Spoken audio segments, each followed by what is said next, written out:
E aí, moçadinha do segundo colegial do COC, começando o segundo bimestre, eu vou fazer um esquema um pouquinho diferente, né? Eu vou gravar um vídeo com alguns aspectos do capítulo e vou complementar com outros vídeos, né, que eu vou mandar. Dessa vez, eu vou mandar 2 vídeos meus, de explicações minhas, e 2 vídeos complementares. Primeiro, eu vou falar sobre a América Espanhola, né, já no processo de independência. O que aqui no Brasil a gente chamava de coronelismo, né, os coronéis que eram líderes locais com muito poder. Lembra que é uma época sem internet, sem telefone, sem comunicação, então o líder local ele tinha realmente poder ali. E o que nós chamamos de coronel, na América Espanhola eles chamam de caudilho, né? O coronelismo aqui é o caudilismo lá. Quando Simão Bolívar, San Martín, eles lideram o processo de independência da América Espanhola, né? Derrotando os espanhóis e libertando, portanto, as colônias, principalmente o Simão Bolívar, ele tinha uma ideia bem clara, que era a ideia de uma América Espanhola unificada, né? Que a América Espanhola virasse um grande país, talvez 2, como o Brasil, né? América Portuguesa virou um país só, América Inglesa, 2 países, Estados Unidos e Canadá, e a América Espanhola se fragmentou em 50 pedaços, bem diferente daquilo que queria o Simão Bolívar. Por quê? Tem um texto muito interessante que o nome é autoexplicativo. Ao invés da unidade, quer dizer, da união, o poder dos caudilhos prevaleceu. Cada caudilho queria mandar no seu pedaço, ter um país para ele. Então imagina, se o poder tivesse centralizado lá no México, como que ia ficar aqui os caudilhos da Argentina? Muito longe, muito distante. E o inverso também, né? Se o poder tivesse concentrado aqui no sul, na Argentina, no Uruguai, como que ficaria o pessoal ali da América Central?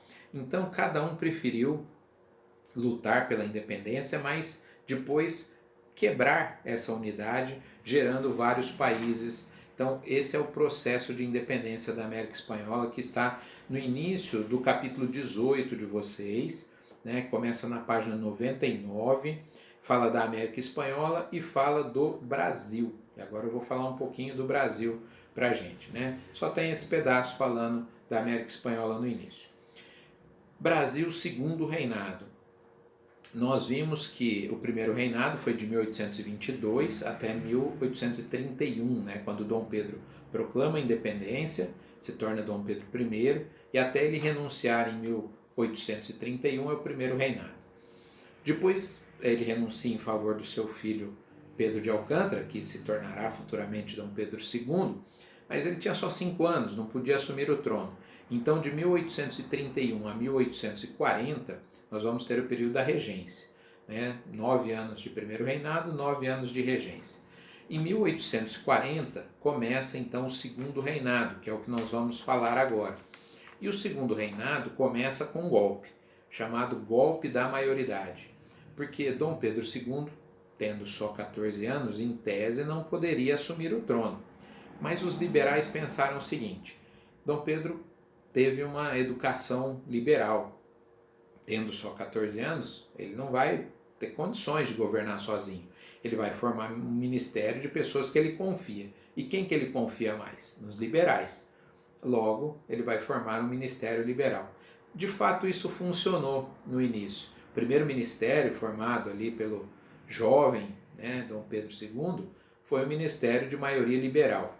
Mas se nós considerarmos que ele vai governar o Brasil por meio século, né, de 1840 até 1889, 49 anos aí, somando os períodos em que os liberais tiveram maioria no parlamento e o período em que os conservadores tiveram maioria, os conservadores levam até uma vantagem, ou seja, né, não saiu tão bem quanto os liberais imaginavam, mas pelo menos no primeiro momento isso funcionou.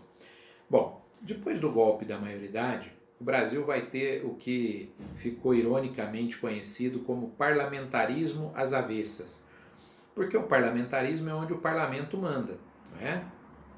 Então o rei reina, mas não governa. Quem governa é o parlamento. Só que no Brasil não. O rei reinava e governava, né? Ele era chefe de Estado, chefe de governo. Então que raio de parlamentarismo é esse onde o parlamento não manda, o parlamento não governa? Então isso foi uma ironia das tantas, né, da história do Brasil, o chamado parlamentarismo às avessas. Em alguns livros de história vocês vão encontrar parlamentarismo à moda da casa, quando um chefe de cozinha inventa um prato, só tem lá naquele restaurante, né, a moda da casa. Então, no Brasil só tinha aqui um parlamentarismo onde o parlamento não governa, daí a ironia dessa expressão. Nesse período, como eu falei, liberais e conservadores disputavam o poder, se revezavam.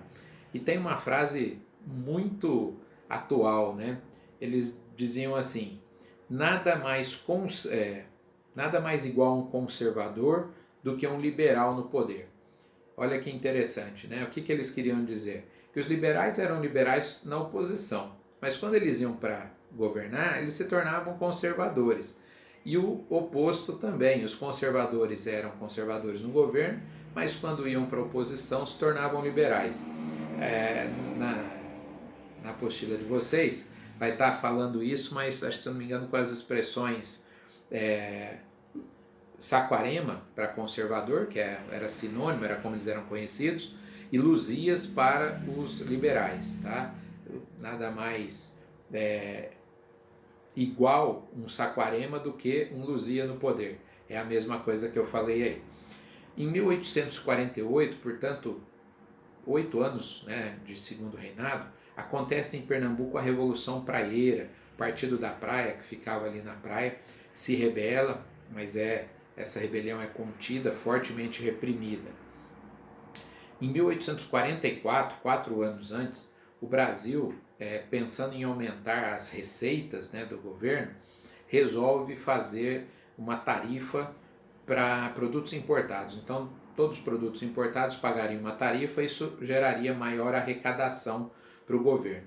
Essa era a intenção. E essa tarifa famosa na história do Brasil é a chamada Tarifa Alves Branco, né, o nome do autor dela aí. Isso gerou um efeito colateral positivo. Por quê? Com os produtos importados muito caros, muitas vezes não se comprava esses produtos. E aí incentivou-se a indústria nacional, não uma indústria, né, mecanizada, mas a manufatura, né, a produção industrial brasileira. Isso nós estamos falando do meio do século XIX, bem interessante que vocês verão uma era, né, no meio do século XIX, chamado Era Mauá, já eu falo dela aí. E junto com a tarifa Alves Branco, pouquinho depois, em 1850, nós vamos ter a Lei Eusébio de Queiroz. Essa lei proibia o tráfico negreiro. Na verdade, os ingleses tinham feito uma lei chamada Lei Bill Aberdeen, dizendo, olha, não pode mais traficar escravo da África.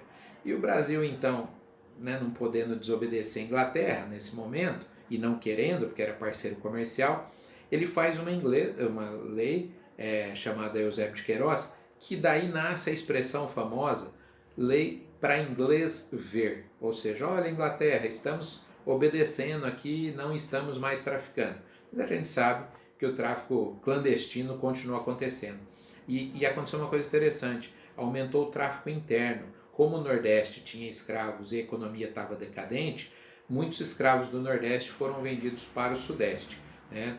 Dada a dificuldade, o preço de se trazer os escravizados da África.